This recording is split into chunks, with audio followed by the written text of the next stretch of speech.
whiskey. Welcome back to Try Before We Die, the whiskey review show where we don't know what we're drinking, but we'll tell you what we're thinking. This is Colin, and that's my pal Mal. Nice to Mal, see you guys. Nice to see you, man. Anything happened in your life we should know about lately? No, I'm just dying slowly. It turns out every day we wake up, we're closer to death. That's the correct. idea behind this show. Red Randy's still here. Randy is still here. We got to call HR and see how long Randy put in for his vacation. I didn't know he was taking 3 or 4 weeks. I think he wanted. He was Really? tired. He was tired. He was spent. sick. I think he was sick of us. He probably was. All right. Press the button. Always pushing his button. Press the button. All right, Let's here we give go. some- let's Red give some Randy of the hundreds tonight. The honest opinions. unscripted review will be No idea of what we're talking about. Bottle number. Guess. 2 something. 2 something. Ooh, good Wrong. Lord. 3 something. 307. I know exactly what it is. We'll see everybody in the snooker room.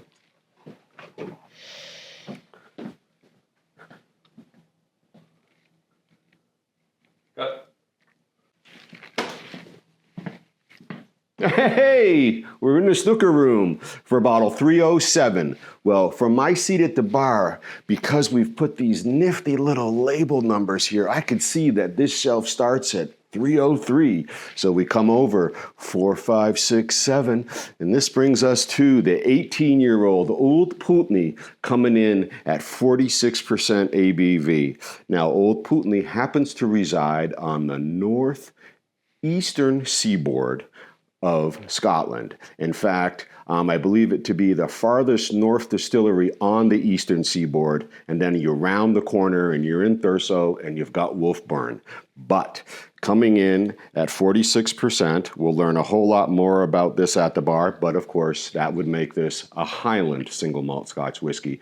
I really enjoy the 12-year-old Old Pulteneys, and I'm trying to think of some other ones that we've had. Clearly, we have a few more on the shelf, including a 1990s vintage 12-year-old. One day, hopefully, we'll open that too. But tonight, it's the 18-year-old. We'll see you with Mal.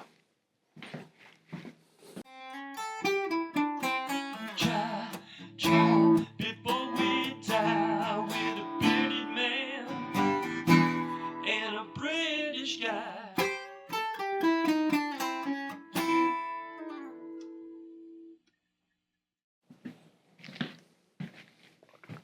Hey, Mal. Cole. One of these days, I'm going to come back and you're just going to have left. You're going to be like, I'm not drinking that. Actually, you know, there is like a nightmare in the back of my. That one day you're going to pull something. I'm just going to be like, no, not doing it. Not doing it.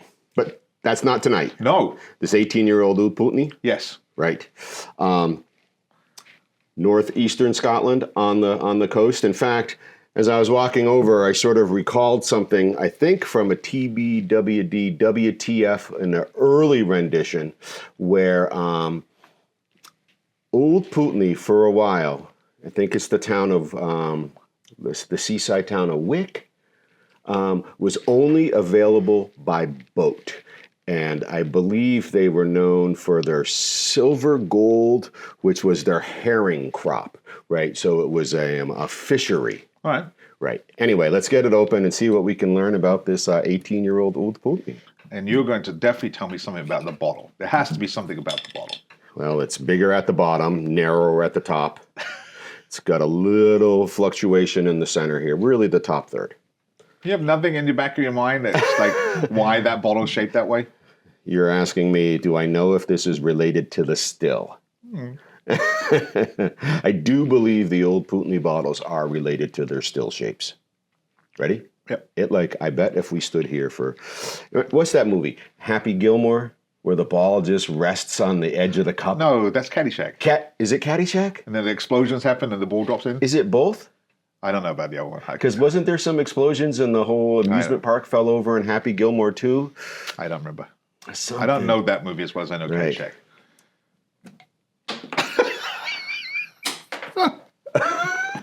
But that was the most anticlimactic bottle pull I think we've ever done. No, that cork wanted to just sort of fall out of this bottle is all I wanted to demonstrate, as if the golf ball just wants to fall into the cup. Wow. Right? Was it Caddyshack where, Caddyshack's where he's yelling, go home, get to your home? The ref is looking. Is it Happy it's Gilmore?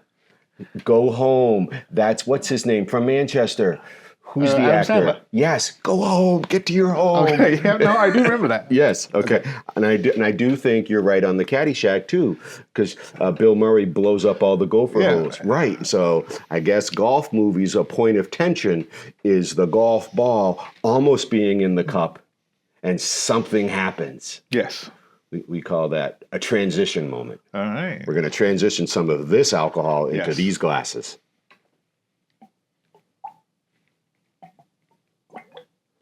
Oh, there's a little talk back.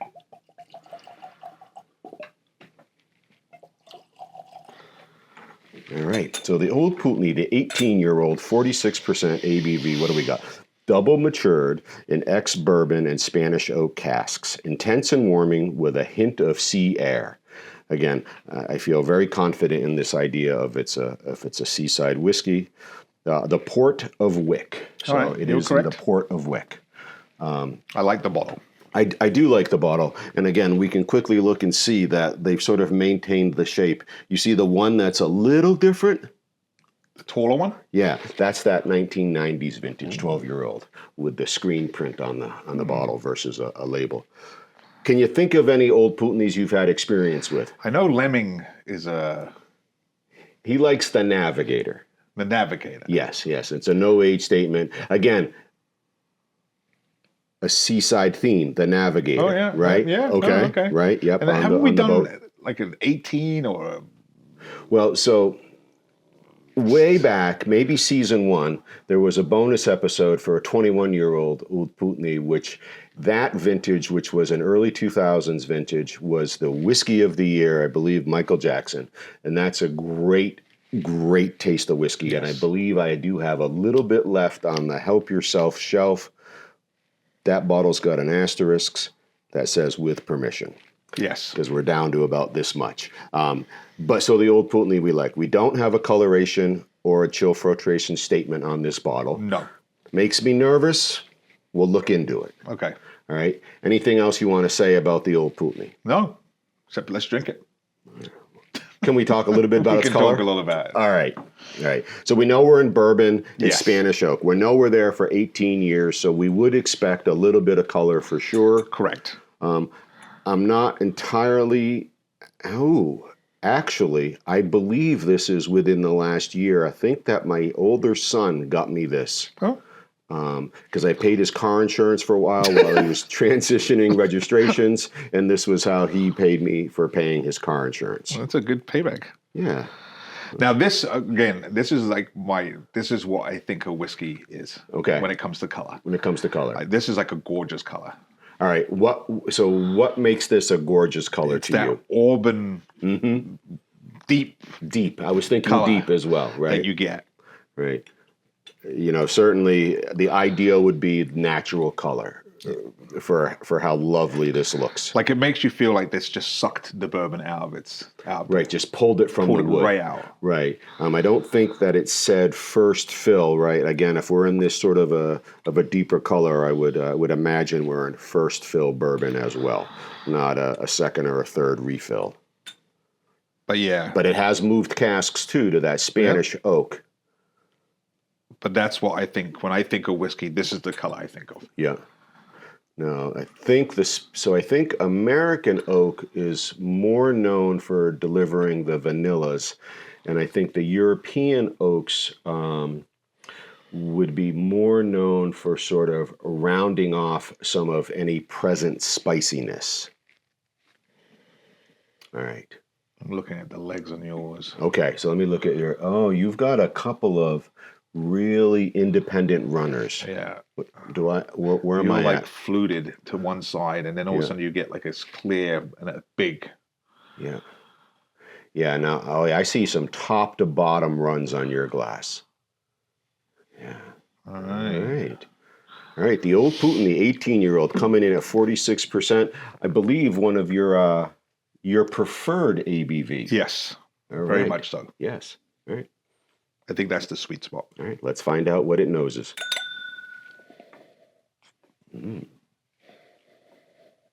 That was a little bit more potent. I gave it It was a credit. big bourbon hit. And I'm still getting tingling in the Still nose. coming in. Yeah, like my nose is tingling every time I've taken a Right. whiff. It really seems to have obvious bourbon. Anything else jumping out at you? It is relaxing a little. It's going to sound weird, and it probably is something on me, but I could have sworn I smelled rubber. All right. So rubber is a recognized note in Scotch whiskey.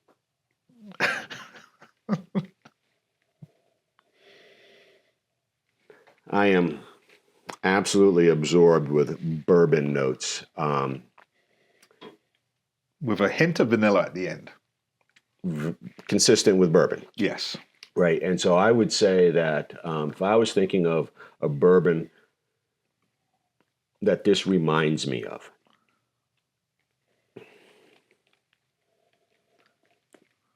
I feel like it's deep,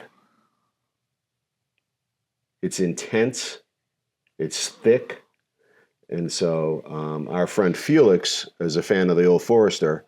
And so we could be somewhere there. I don't know that we're in a Woodford or a Jefferson's. Do you have any thoughts on what sort of bourbon this might remind you of? No, because now I'm like sort of caught on this cakey smell. It is there's something very sweet happening the entire time, which is why I'm stuck in the bourbon, because the bourbon I find to be too sweet of a drink. So I'm excited about this sweet nose, and traditionally the whiskeys don't translate into the absolutely sweet bourbon Scotch. Yeah, like there's like this cake batter smell. Yeah, cake batter. All right, Malcolm's onto something there. So after the initial burst, Yeah. where my nose was tingling for the first 3 sniffs, now this is just starting to mellow out. It's like a cake batter. And That's all I can think of. And I'm wondering about Buffalo Trace too. Okay. Right, because I believe this is a newer release, so there are more casks out there. Because of course, Scotch whiskey has to be aged for how many years?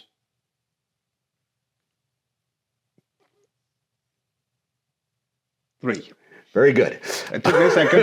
Just had to go back for the calculations here. Bourbon, I believe their rule is 2. All right. Okay, so that allows for more casks to Not be going to lie to generated. you, I was going to say 5. Were you going to say 5? Yeah, I was thinking Yeah. 5, and then I was like, no, I Did think you get it's a a bit hint? younger. No, You sure? unless you were doing We'll something. check the camera. Okay, we'll check the cameras. All right. Well, Well, maybe because you didn't shake your head when I was going. 2, 3, 5, 3. So the Old Pulteney, I'm guessing Old Forester or Buffalo Trace as the potential casks. We're into something sweet. Cake batter, I 100% agree with you. Now it's mellowed out. It really is pleasant. Like that smell is It like really I'm is. It enjoying really that smell. has relaxed. Yes. But that first, 2 nosings were very intense. all right. All right.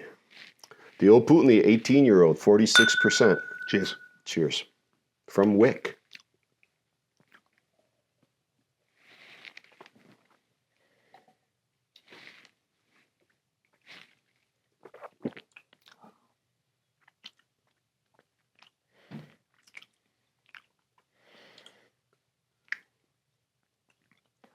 Huh.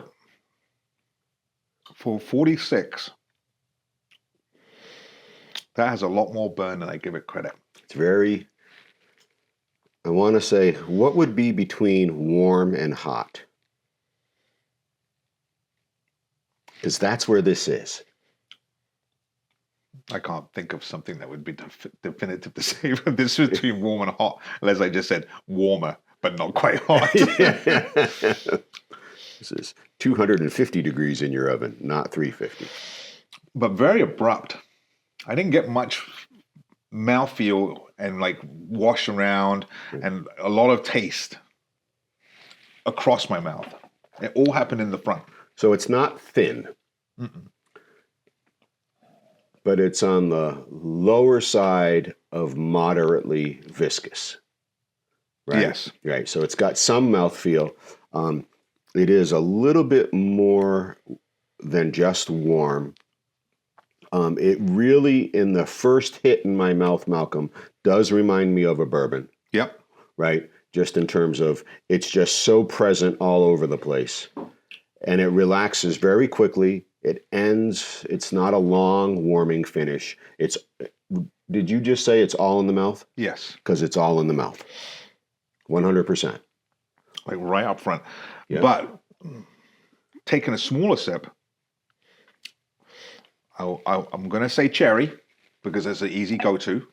But I almost got this cherry essence as I suck it down. All right. Blackcurrant maybe. Something along those lines. Anything salty? Go quick. Yes. It's the sea air.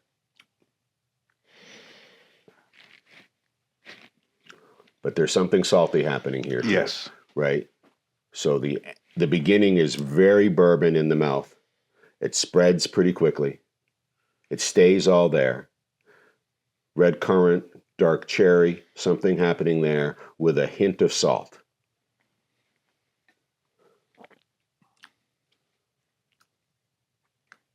I can't look at the crew right now. They're having a hard time. I know. Yeah. It's been quite impressive how long that's been going on for. Yeah.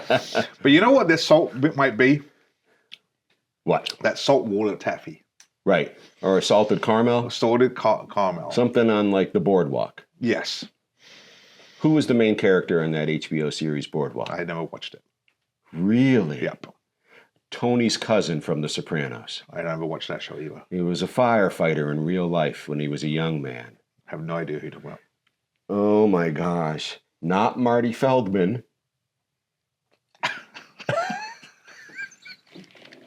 Steve? Buscemi? Yes. Really? Yeah. Huh. Why did I bring him up? I have no idea. Boardwalk. Oh, Saltwater taffy. You guys all see this, right? So, do you like it? I do. As a bourbon drinker, I really like this. Yeah, okay. All right. What I like is that the sweet is balanced by that salty ending. Yes. And again, as not being a sugar guy, I like that the salt sort of washes it back. Yeah, no, this is like, it's an interesting drink. Because at 46, I would never expected it to be as powerful as it was. Go ahead. But I like this overall. I love the color. Mm-hmm. I Hope love it's this. natural. True. I love this bourbon feel. Mm-hmm. And it's like, this one feels like you're drinking bourbon. Well, what I like is all those things, right? But that it's sort of the bourbon experience ends with that salt. And so it brings me away from why I don't drink bourbon. Okay. And yep. here's my bet, and we're going to move on. Here's my bet, is that it was incredibly bourbony, and that's why they moved it to those Spanish casks, the Spanish Take oak, the edge off it. to take it down a little bit. I agree with That's you. my bet. Yeah, no. All right. Well, let's see what the crew has for us as we wrap up this Old Pulteney 18-year-old, 46% ABV. I'm afraid to look. Here we go. Oh, it's true. It is. We made it another day, buddy. We did. May we always have a reason to celebrate. Cheers. Cheers. All right. So it'll be fun to see what we can learn about this in the research part. But as a drink, this was enjoyable for me because of the salt at the end. For you? For me, it's because this is like truly, this is like the first one we've talked about where bourbon cask, sherry cask. This is the first one I've actually been like, you know what? This is like a bourbon. Right. So Mal prefers the beginning. I prefer the end. Very good. With a bearded man and a British guy,